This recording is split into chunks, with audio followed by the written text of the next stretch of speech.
السلام علیکم ورحمۃ اللہ وبرکاتہ۔ محترم ناظرین و سامعین، آج ہم آپ کی خدمت میں عشق کا عین علیم الحق حقی صاحب کا ناول پیش کرنے جا رہے ہیں۔ اس ناول کو ہم آپ حضرات کی خدمت میں مختلف اقساط کی صورت میں پیش کریں گے۔ یہ ناول در حقیقت ہمیں اللہ رب العزت، اس کے پیارے حبیب حضرت محمد مصطفیٰ احمد مجتبیٰ صلی اللہ علیہ وسلم اور آپ صلی اللہ علیہ وسلم کی آل سے محبت کا درس دیتا ہے۔ تو آئیے بلا تاخیر اس ناول کا آغاز کرتے ہیں۔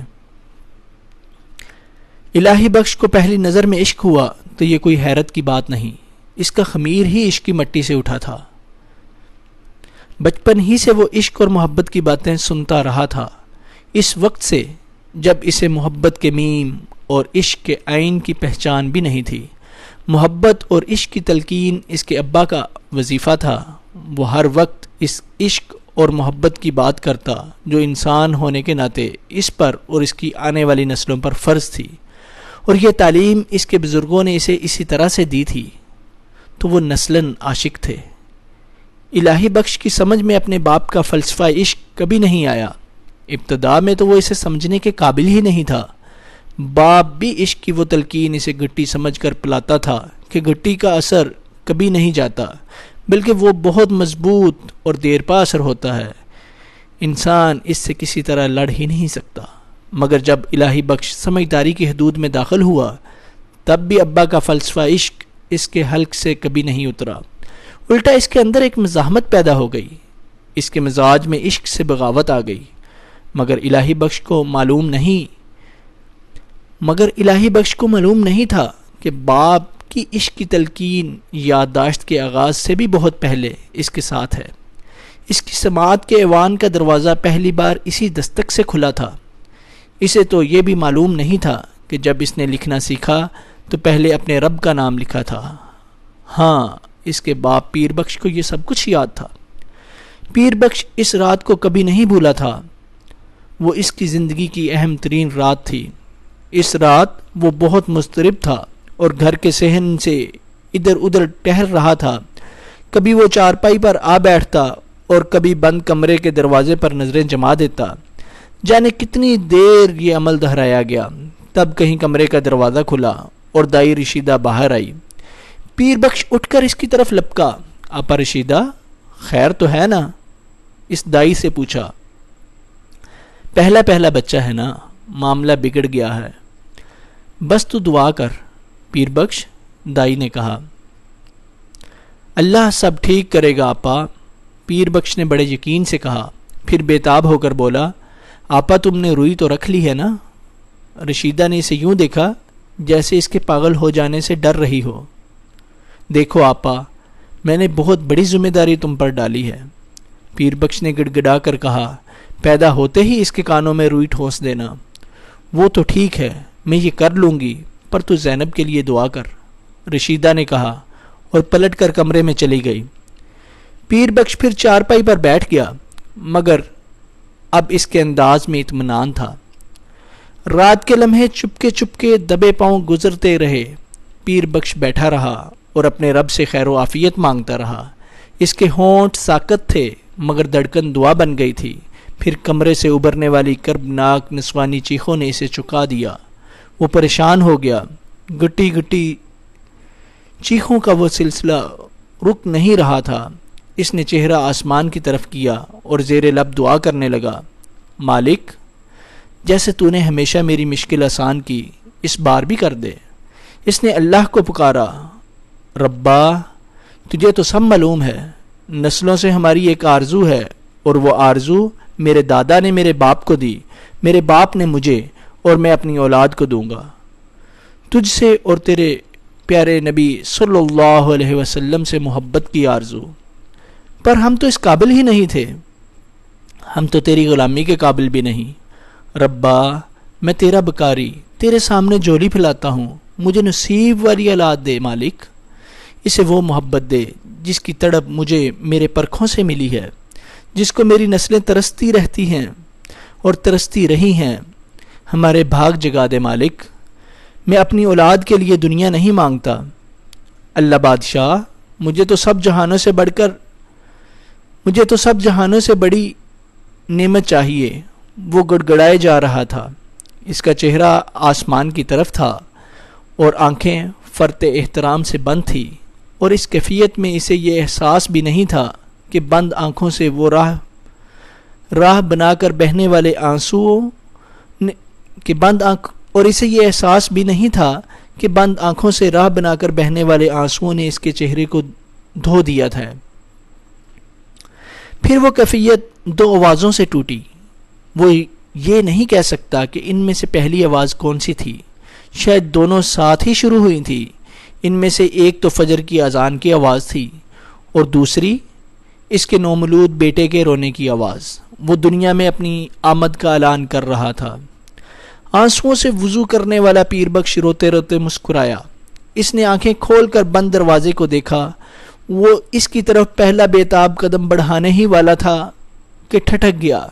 وارے ناشکرے، اس نے خود کو ڈانٹا اور فوراً ہی قبلہ رخ ہو کر سجدہ ریز ہو گیا۔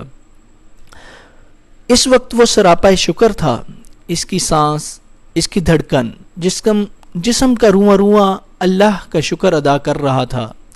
دروازہ کھلا، دائی رشیدہ مسکراتی ہوئی باہر آئی۔ بیٹا مبارک ہو پیر بخش۔ خیر مبارک آپا رشیدہ۔ پیر بخش نے کرتے کی جیب میں ہاتھ ڈالا اور اس میں جو کچھ تھا نکال کر دائی کی طرف بڑھا دیا۔ یہ لو آپا، جو بھی ہے تمہارا نصیب۔ دائی رشیدہ نے مٹھی کھول کر دیکھا اور بولی، یہ تو بہت زیادہ ہے پیر بخش۔ میں نے کہا نا تمہارا نصیب، پیر بخش نے کہا۔ پھر چونک کر پوچھا، بچے کے کانوں میں روئی تو لگا دی ہے نا؟ ہاں لگا دی ہے، رشیدہ نے چڑ کر کہا۔ پر تجھے بیوی کی نہیں روئی کی فکر ہے؟ پیر بخش نے جیسے اس کی بات سنی ہی نہیں۔ وہ بولا، بچے کو لپیٹ کر لاؤ آپا، میں اسے لے کر جاؤں۔ کہاں لے کر جائے گا؟ اسے گٹی دینی ہے، اسے شہد چٹانا ہے، کچھ نہیں کرنا ہے، اسے پہلے جانا ہے۔ پیر بخش نے جھنجھلا کر کہا، تم اسے جلدی سے لاؤ۔ رشیدہ نے اسے یوں دیکھا جیسے وہ سچ مچ پاگل ہو گیا ہو۔ اندر جا کر اس نے زینب سے بھی یہی کہا۔ زینب نے آنکھیں کھولی اور گھبرا کر پوچھا، خیر تو ہے؟ کیا ہوا؟ بچہ مانگ رہا ہے، کہیں لے کر جائے گا۔ زینب مسکرا دی۔ اس مسکراہٹ میں طمانینت اور فخر تھا۔ لے جاؤ آپا، ضروری ہوگا، تبھی کہہ رہا ہے۔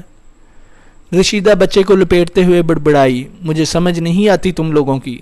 زینب مسکراتی رہی، پھر کچھ بولی نہیں۔ رشیدہ بچے کو باہر لے گئی۔ پیر بخش نے سب سے پہلے بچے کے کان ٹٹولے۔ روئی دیکھ کر اسے اطمینان ہوا۔ اس نے بچے کو بڑی نزاکت سے اپنے ہاتھوں پر لیا اور تیز تیز قدموں سے دروازے کی طرف بڑھا۔ گلیوں میں چلتے گزرتے اس کا شدت سے جی چاہا کہ بیٹے کا چہرہ دیکھے، مگر اس نے خود کو ڈانٹ دیا، نہیں پیرو، ابھی نہیں۔ تو کون ہوتا ہے اسے پہلے دیکھنے والا؟ گلی سے نکل کر کھیت کے کنارے چلتے ہوئے وہ بچے کا چہرہ دیکھنے کی پاگل خواہش سے لڑتا رہا، یہاں تک کہ وہ منصب شاہ کے دروازے پر پہنچ گیا۔ اس نے دروازے پر ہلکی سی دستک دی۔ اندر سے ایک مردانہ آواز نے پوچھا، کون ہے بھائی؟ السلام علیکم باجی سرکار، میں ہوں پیر بخش۔ دروازہ کھلا۔ منصب شاہ نے کہا، اندر آجا پیر بخش۔ نا باجی، میں یہیں ٹھیک ہوں، آپ کو تکلیف دینے آیا ہوں۔ منصب شاہ نکل آئے۔ تکلیف کیسی؟ میں نے کہا تھا نا تو آدھی رات کو بھی آ جانا۔ پر تیرا بچہ کسی کو تکلیف کیا دے گا بھلا؟ دیکھ تو فجر کے وقت آیا ہے۔ بیٹا ہے یا بیٹی؟ اللہ پاک کی نعمت ہے باجی، بیٹا ہے۔ منصب شاہ نے ہاتھ پھیلائے۔ لا، اس کے کان میں اذان دوں۔ ایک منٹ باجی، اس کے کانوں سے روئی نکال لوں۔ منصب شاہ حیرت سے اسے کانوں سے روئی نکالتے دیکھتے رہے۔ یہ کیا؟ تاکہ اذان سے پہلے کان میں کوئی آواز نہ پڑے۔ منصب شاہ نے بچے کو اذان سنانے کے بعد پیر بخش کی طرف بڑھایا۔ یہ ایک اور احسان ہے شاہ جی سرکار آپ کا۔ پیر بخش بولا، تو کب کسی کا احسان لیتا ہے پیرو؟ تو کسی کو سعادت دلوائے تو اسے بھی خود پر احسان سمجھتا ہے۔ جا پگلے، اللہ خوش رکھے تجھے۔ بوڑھے منصب شاہ اسے جاتے ہوئے دیکھتے رہے۔ ان کے ہونٹوں پر بڑی محبت بھری مسکراہٹ تھی۔ کھیت کے پاس سے گزرتے ہوئے پیر بخش نے بچے کے کان سے ہونٹ ملا دیے۔ کہتے ہیں بچے کو کان میں پڑی پہلی بات کبھی نہیں بھولتی۔ اذان تو نے سن لی، اب میری بات بھی سن لے۔ وہ کہتے کہتے رکا اور توقف کے اس لمحے میں اس نے اپنے بیٹے کا نام کا فیصلہ بھی کر لیا۔ دیکھ پتر الہی بخش، جو تیرے دادا نے مجھ سے کہا تھا میں تجھ سے کہتا ہوں، ہم گناہگار اللہ اور اس کے پیارے رسول صلی اللہ علیہ وسلم کے محبت کے قابل تو نہیں، پر اللہ کے تمام بندوں اور خاص آل رسول صلی اللہ علیہ وسلم سے تو عشق کر سکتے ہیں نا۔ پس پتر عمر بھر اسی رسی کو پکڑے رہنا، کیا پتہ وہ خوش ہو کر اپنے قابل ہی بنا دے۔ دیکھ الہی بخش، میری یہ بات کبھی نہ بھولنا پتر۔ اب اس سے صبر نہیں ہو رہا تھا۔ اس نے جلدی سے بچے کا چہرہ دیکھا اور اس کی پیشانی چوم لی۔ وہ بیٹے میں اتنا گم تھا کہ اسے درخت کے نیچے وہ ملنگ بھی نظر نہیں آیا۔ اسے اس سے پہلے کسی نے نہیں دیکھا تھا۔ پیر بخش کو یہ احساس بھی نہیں ہوا کہ اسے دیکھ کر ملنگ احتراماً اٹھ کھڑا ہوا ہے۔ ملنگ نے دونوں ہاتھ سینے پر باندھ لیے تھے۔ وہ اس وقت تک کھڑا پیر بخش کو احترام اور عقیدت سے دیکھتا رہا جب تک وہ نظروں سے اوجھل نہیں ہو گیا۔ پیر بخش کو ایک بہت بڑی خوشی اس وقت ملی جب الہی بخش نے پہلی بار اللہ کا نام لکھا، حالانکہ اس وقت اسے لکھنا بھی نہیں آتا تھا۔ وہ صرف 3 سال کا تھا۔ پیر بخش کام سے واپس آنے کے بعد صحن میں پڑی چارپائی پر بیٹھا تھا کہ الہی بخش بھاگتا ہوا گھر میں داخل ہوا۔ اس کے ایک ہاتھ میں پینسل تھی اور دوسرے میں ایک کاپی جسے اس نے سینے سے لگایا ہوا تھا۔ دوسری چارپائی پر بیٹھنے کے بعد اس نے کاپی کھولی اور تیزی سے اس پر پینسل چلانے لگا۔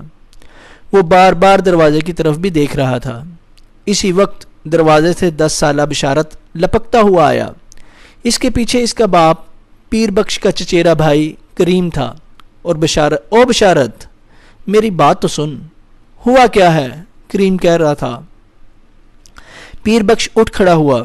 بشارت اسے دیکھ کر رکا اور پھر شکایت کرنے لگا، چاچا یہ الہی بخش روز میری اسکول کی کاپی خراب کرتا ہے، مجھے مار پڑتی ہے اسکول میں۔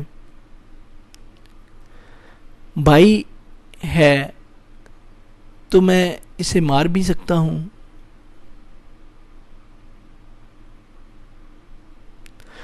تو کیا ہوا؟ بھائی ہے تیرا، کریم نے جلدی سے کہا۔ بھائی ہے تو میں اسے مار بھی سکتا ہوں، اس کی وجہ سے میری مار لگتی ہے۔ بشارت الہی بخش کی طرف بڑھا جس کے پینسل والے ہاتھ میں اور تیزی آ گئی تھی۔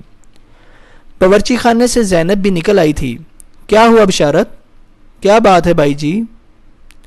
وہ کچھ نہیں زینبے، تیرے بیٹے کو لکھنے پڑھنے کا بڑا شوق ہے، کریم نے کہا۔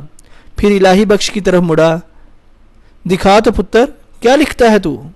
لکھنا کیا ہے؟ آڑی ترچھی لکیریں ڈالتا ہے کاغذ پہ۔ اوے تو چپ کر جا بشارت، کریم نے بیٹے کو ڈانٹا۔ پھر اس نے الہی بخش سے کاپی لے کر اس کا معائنہ کیا۔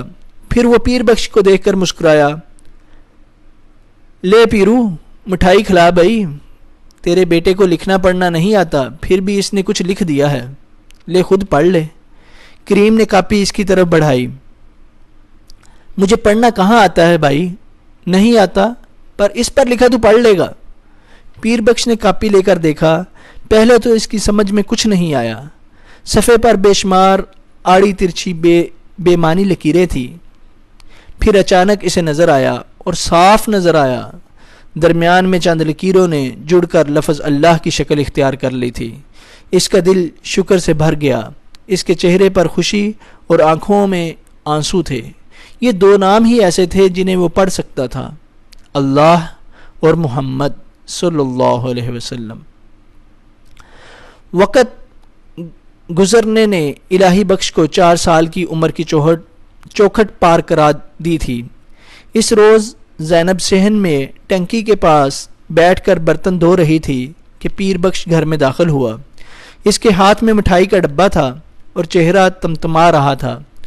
اندر گھستے ہی اس نے مسرت برے لہجے میں پکارا، زینب، او زینبے۔ زینب نے سر اٹھا کر اسے دیکھا۔ کیا ہے بخشے کے ابا؟ یہ مٹھائی کیسی؟ برتن چھوڑ، ادھر آ، پھر بتاتا ہوں۔ زینب برتن چھوڑ کر ہاتھ دھونے لگی۔ پیر بخش نے پکارا، بخشے، او پتر بخشے، جلدی سے آ، بتاؤ نا یہ مٹھائی کیسی؟ زینب چارپائی کے پاس آ کر کھڑی ہوئی تھی۔ صبر کر، ابھی بتاتا ہوں۔ الہی بخش آیا تو پیر بخش نے زینب سے کہا، جا بیٹے کو جلدی سے وضو کرا، آج اس کی بسم اللہ ہے۔ پر آج ہی کیوں؟ بسم اللہ تو کسی دن بھی ہو سکتی ہے۔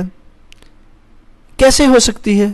جاہل نری، اللہ پاک نے بچے کی تعلیم شروع کرنے کے لیے ایک عمر مقرر کی ہے، 4 سال 4 مہینے 4 دن، پیر بخش نے جھنجھلا کر کہا۔ زینب الہی بخش کو وضو کرا کر لائی اور اسے پیر بخش کے سامنے بٹھا دیا۔ الہی بخش نے کے سر پر ٹوپی بھی رکھ دی۔ الہی بخش حیران نظر آ رہا تھا۔ بول پتر، بسم اللہ الرحمن الرحیم، پیر بخش نے کہا۔ الہی بخش نے صاف آواز میں بلا اٹکے دہرا دیا۔ اس کا مطلب بھی سمجھ، پیر بخش نے کہا۔ اللہ کے نام سے شروع جو بہت مہربان اور نہایت رحم والا ہے۔ الہی بخش نے یہ بھی دہرا دیا۔ پیر بخش نے ڈبہ کھول کر مٹھائی کا ایک ٹکڑا بیٹے کے منہ میں رکھا۔ اللہ مبارک کرے پتر، یہ کھا اور ماں کا منہ میٹھا بھی کرا۔ یوں بسم اللہ ہو گئی۔ اس کے بعد پیر بخش نے کہا، اب بول پتر، الف سے اللہ، الف سے اللہ، اب بول میم سے حضور پاک، میم سے حضور پاک صلی اللہ علیہ وسلم۔ اور یاد رکھنا خالی حضور پاک کبھی نہیں کہتے، آگے بول صلی اللہ علیہ وسلم۔ پیر بخش ٹکڑوں میں یہ سبق یاد کراتا رہا۔ پھر اس نے کہا، اب خود سے سنا پتر، الف سے اللہ، میم سے حضور پاک صلی اللہ علیہ وسلم۔ الہی بخش نے اسے اٹکے بغیر دہرا دیا۔ شاباش پتر، پیر بخش نے خود خوش ہو کر کہا۔ ہمیشہ یاد رکھنا یہ پہلا سبق بھی ہے اور آخری بھی، نہ اس سے پیچھے کچھ ہے اور نہ ہی آگے کچھ، بیچ میں جو ہے سو ہے، پر ہیج ہے۔ صبح اٹھ کر یہ سبق پڑھنا، رات کو یہ سبق پڑھ کر سونا۔ ٹھیک ہے ابا۔ اسکول میں داخلے تک یہی سبق یاد کرتے رہنا، روز سنانا مجھے۔ اور الہی بخش وہ سبق کبھی نہیں بھولا۔ اسے روز گھر آتے ہوئے پیر بخش کو راستے میں کرم دین مل گیا۔ دونوں بڑے اتفاق سے ملے۔ کرم دین نے کہا، میں گھر ہی آ رہا تھا پیرو۔ کراچی سے کب آیا؟ کل ہی آیا ہوں۔ دونوں ادھر ادھر کی باتیں کرتے ہوئے چلتے رہے۔ درخت کے پاس گزرتے ہوئے کرم دین ٹھٹکا۔ یہ کون ہے پیرو؟ اس نے ملنگ کو دیکھتے ہوئے پوچھا۔ دیوانہ ہے کوئی، پیر بخش نے کہا۔ 4 سال سے اوپر ہو گئے۔ دیوانہ ہے کوئی، پیر بخش نے کہا۔ 4 سال سے اوپر ہو گئے۔ آیا اور یہاں جم کر بیٹھ گیا۔ ملنگ نے اسی لمحے سر اٹھایا اور آسمان کو دیکھ کر کچھ بدبدانے لگا۔ السلام علیکم بابا جی، کرم دین نے بلند آواز میں کہا۔ ملنگ اب سر جھکا کر بیٹھ گیا تھا۔ پیر بخش نے کہا، آج تک کسی نے اس کی آواز نہیں سنی، سلام کا جواب بھی نہیں دیتا، جلالی معلوم ہوتا ہے۔ ایسا بھی نہیں ہے، شروع میں بچوں نے پتھر مارے پر اس نے اف بھی نہیں کی، لوگوں نے کھانا بھی رکھا پر اس نے ہاتھ نہیں لگایا، کبھی کسی سے بات نہیں کی، کسی کو نظر اٹھا کر نہیں دیکھا، بس لوگوں نے اسے اس کے حال پر چھوڑ دیا۔ آندھی ہو یا بارش ہو، سردی ہو یا یہیں رہا، کبھی اس درخت سے نیچے نہیں ہٹا، اس درخت کے نیچے سے نہیں ہٹا۔ وہ دونوں آگے بڑھ گئے۔ انہوں نے نہیں دیکھا کہ ملنگ اٹھ کر کھڑا ہوا۔ اس کے چہرے پر اضطراب تھا۔ اس نے آسمان کی طرف چہرہ اٹھایا اور مضطربانہ لہجے میں بڑبڑایا، پھر میں کیا کروں؟ تو جان، تیرے کام میں کون دخل دے سکتا ہے؟